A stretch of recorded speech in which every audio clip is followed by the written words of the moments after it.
Shalom Bapak Ibu yang dikasihi oleh Tuhan dimanapun saat ini berada.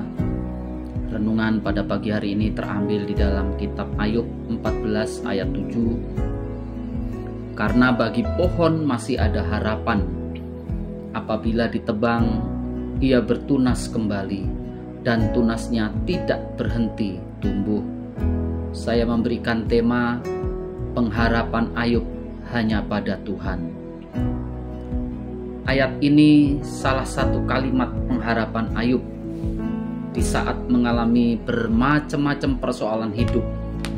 Ia tetap setia, tidak pernah putus asa. Alkitab memberikan label Ayub adalah orang kaya tetapi tidak materialis, orang saleh, takut akan Tuhan dan menjauhi kejahatan. Ayub taat melakukan segala sesuatu yang menjadi keinginan Tuhan. Setan pun mengakui kesalehan Ayub. Setiap orang Kristen pasti mengaminkan bahwa Allah adalah Allah yang hidup, Allah yang maha baik, dan Allah yang menolong.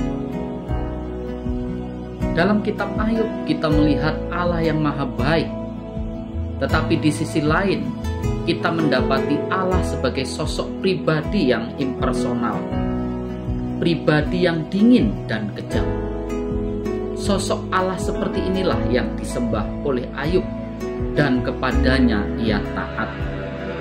Perhatikan, mengenal kehendak Allah dan mengenal Allah adalah dua hal yang berbeda. Sebab ada kemungkinan orang melakukan kehendak Allah dan mengenal Dia. Ayub mengakui bahwa tindakan ibadah yang dilakukannya selama ini adalah karena kata orang. Sampai akhirnya melalui pergumulan iman yang panjang itu, barulah Ayub mengenal Allah yang sejati. Inilah tujuan Allah mengizinkan iblis mencobai Ayub, yakni supaya iman Ayub mencapai satu tingkatan yang lebih tinggi. Kitab Ayub mau menyatakan bahwa Allah yang dengan kuasanya bertindak semena-mena. Tidak. Allah adalah Allah yang peduli, Allah yang mengontrol segala sesuatu. Allah tidak akan pernah memberikan izin pada setan untuk mencobai orang Kristen yang membawanya pada suatu posisi. Semakin teguh imannya, ataukah justru menjadi hancur? Kalau Allah izinkan iblis mencobai, itu karena Allah tahu batas kemampuan kita. Hari ini mungkin kita mengalami pergumulan iman yang berat, di mana kita sulit mengenali Allah. Namun ketahuilah, Tuhan ada di sana. Dia mengendalikan seluruh aspek hidup kita. Dia akan menjaga kita.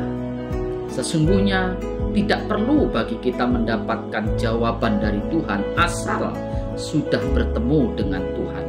Maka semua itu sudah cukup menghentikan seluruh pergumulan kita tentang Allah. Yakobus 5 ayat 11 memberikan suatu kesimpulan tentang pergumulan Ayub, yakni Ayub disebut sebagai orang yang berbahagia karena ketekunannya.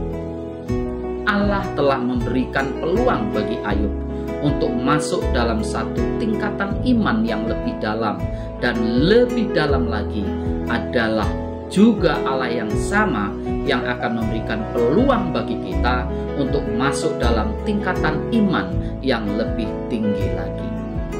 Melalui doa-doa dan mempraktekkan spiritualitas Ayub itulah Tuhan sedang dan terus mendidik dan mendewasakan keimanan kita, sehingga kita memiliki iman kepercayaan yang teguh dan tangguh di tengah penderitaan.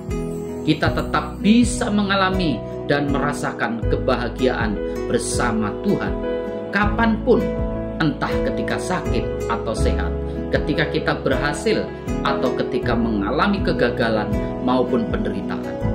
spiritualitas Ayub dapat menjadi inspirasi pegangan kita semua untuk menghayati anugerah iman yang teguh dan tangguh setiap hari, khususnya di tengah-tengah penderitaan.